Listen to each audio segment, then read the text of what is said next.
Oi, OABeiro, seja muito bem-vindo ao canal Saber Direito.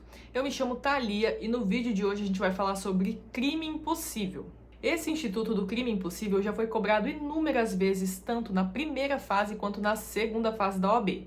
Então, na primeira parte desse vídeo eu vou explicar um pouquinho para você o que é o crime impossível e quais são as suas consequências.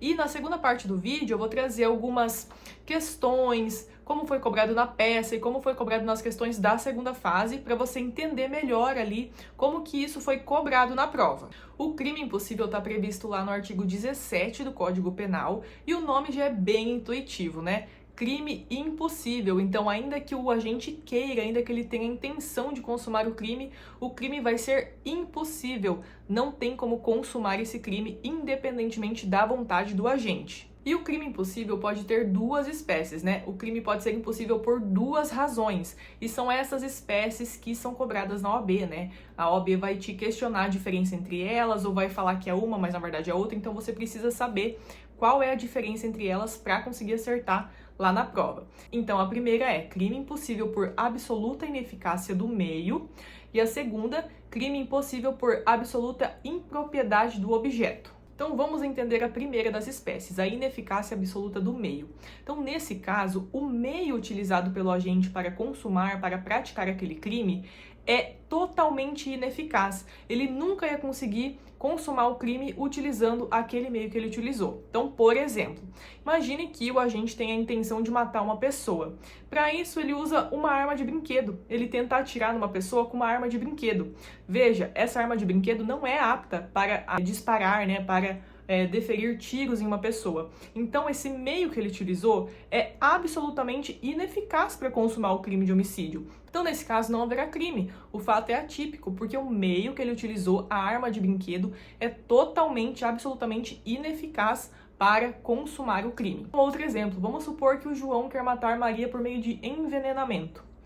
Ele lá pega o saquinho de veneno, ele acha que é veneno, né, e coloca no suco da Maria na hora do almoço.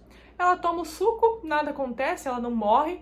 Depois ele fica sabendo que, na verdade, não era veneno. Na verdade, era açúcar.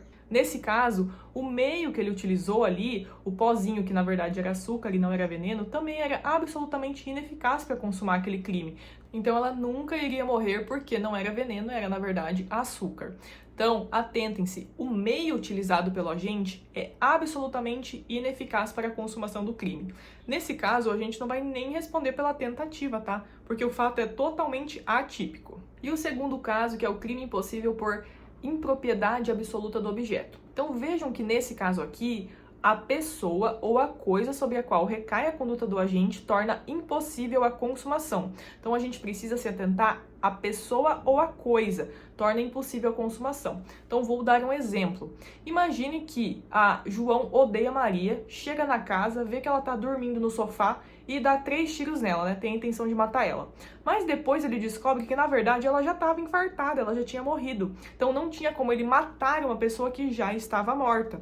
Não tem como consumar esse delito, né? A pessoa já estava morta, ele não cometeu nenhum crime. O fato também é atípico. Outro exemplo trazido pela doutrina, tentar roubar um carro em que o motor estava fundido. Então, ele nunca ia conseguir ligar esse carro, nunca iria conseguir fazer funcionar esse carro e nem roubar o carro por consequência. A coisa, nesse caso, que é o carro, o motor do carro, torna impossível ali ele conseguir consumar o crime e por isso é crime impossível por absoluta impropriedade do objeto.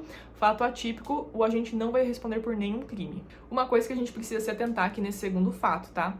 A impropriedade do objeto precisa ser absoluta. Se for relativa, se houver uma chance do crime se consumar, não vai ser crime impossível.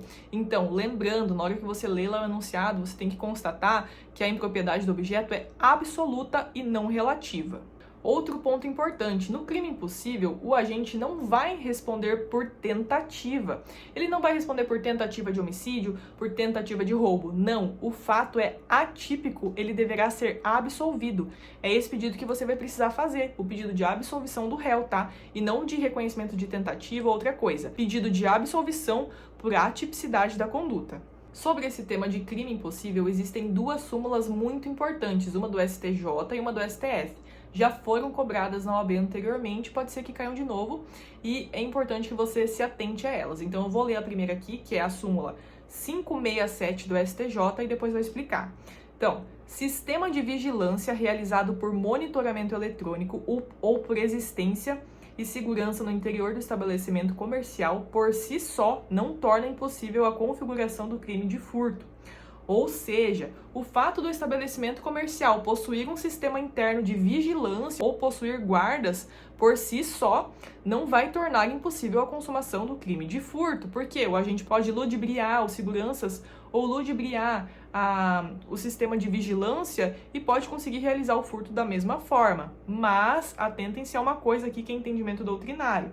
Porém, se as pessoas que estão monitorando começam a acompanhar o agente e os vigias começam a seguir o agente no estabelecimento, e no momento em que ele pega algo para furtar, os vigias já o impedem, pois já estavam o vigiando, o crime nunca iria se consumar, porque o meio que ele utilizou era ineficaz. Então, nesse caso específico aqui, que ele já estava sendo vigiado, já estava sendo acompanhado, a gente pode alegar sim crime possível por absoluta ineficácia do meio. E a segunda súmula importante, súmula 145 do STF. Não há crime quando a preparação do flagrante pela polícia torna impossível a sua consumação. Então, nessa segunda súmula do STF, a gente precisa se atentar àquele instituto do flagrante provocado, preparado. Então, imagine que o agente provocador é um policial. Ele faz toda uma cena, provoca a conduta do réu, influencia ele, e assim que o agente vai lá e vai dar início à execução do crime, a polícia prende ele em flagrante. Essa prisão é ilegal, porque foi preparada, foi provocada pela polícia. Então, nesse caso aqui, não há nem tentativa de crime também, porque o crime nunca se consumaria. É uma prisão ilegal e a gente vai precisar alegar crime impossível por absoluta ineficácia do meio. Então agora, para a gente entender um pouquinho melhor como isso já foi cobrado na prova da OAB, como o crime impossível foi cobrado tanto na primeira quanto na segunda fase, eu vou trazer algumas questões e algumas teses aqui e vou explicar como que isso caiu. Eu vou começar com uma questão que foi cobrada na primeira fase da OAB. Eu vou ler o enunciado e depois a gente procura juntos a resposta. Cristiane, revoltada com a traição de seu marido Pedro, decide matá-lo. Para tanto, resolve esperar que ele adormeça para, durante a madrugada, acabar com a sua vida. Por volta das 22 horas, Pedro deita para ver futebol na sala da residência do casal. Quando chega à sala, Cristiane percebe que Pedro estava deitado sem se mexer no sofá. Acreditando estar dormindo, desfere 10 facadas em seu peito. Nervosa e arrependida, liga para o hospital e, com a chegada dos médicos, é informada que o marido faleceu. O laudo de exame cadavérico, porém, constatou que Pedro havia falecido momentos antes das facadas em razão de um infarto fulminante. Cristiane, então, foi denunciada por tentativa de homicídio. Você, advogado de Cristiane, deverá alegar em seu favor a ocorrência de... Então vamos às alternativas. A gente já sabe, né, por conta de toda a minha explicação, que vai ser uma das hipóteses de crime impossível. Mas tá, vai ser crime impossível por ineficácia do meio? Não, porque o meio que ela utilizou, a faca, né, as facadas, era possível que ela consumasse o crime, seria eficaz. Então não vai ser esse caso. Vai ser caso de crime impossível por absoluta impropriedade do objeto. Porque a absoluta impropriedade do objeto diz respeito a uma pessoa ou a uma coisa. A pessoa ou a coisa tornam impossível a consumação do crime, que é o que aconteceu nesse caso. Era impossível matar uma pessoa que já estava morta, por isso a conduta é atípica. E agora vamos analisar como que o crime impossível foi cobrado em uma peça.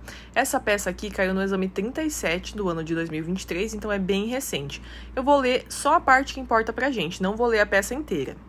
Ricardo e Roberto, no dia 10 de 8 de 2020, às 19 horas, foram flagrados pela Polícia Militar quando saíam da agência bancária do Banco Peixe, localizada no centro de Barnabéu, estado de Campo Novo, na posse de equipamentos tipo serrote, chave de fenda e alicate. A Polícia Militar fora acionada por vigilantes da agência que, remotamente por meio de câmeras de segurança, acompanharam a ação de Ricardo e Roberto, que tentaram utilizar o serrote para romper a placa de aço e assim ter acesso ao conteúdo dos caixas eletrônicos da agência. Após 30 minutos de tentativas, Ricardo e Roberto deixaram a agência, momento em que, já ao lado de fora, foram abordados pelos policiais militares. Então vejam que aqui a gente vai precisar lembrar daquela súmula 567 da STJ, que fala que o sistema de vigilância por si só não torna o crime impossível. Resumidamente, é isso. Mas nesse caso aqui, a gente tem que se atentar àquilo que eu expliquei anteriormente, que quando os agentes de vigilância já começam a acompanhar a ação dos agentes, tornando impossível que eles consumem o crime, vai caber a tese sim de crime impossível, porque eles nunca consumariam esse crime. Inclusive, consta ali que assim que eles saíram, após 30 minutos de tentativas, eles deixaram a agência e já foram abordados pelos policiais militares. Então, caberia sim a tese de crime impossível nesse caso. Então, só para vocês verem aqui no gabarito, então deveria ser alegado no mérito, deve ser defendida a atipicidade da conduta ante o crime impossível, pela absoluta ineficácia do meio, consoante informação prestada pela própria vítima nos termos do artigo 17 do Código Penal. Eu espero que a explicação tenha ficado esclarecida para você. E se você gostou do vídeo, inscreva-se no canal e me siga lá no Instagram Saber Direito. Um beijo e até a próxima!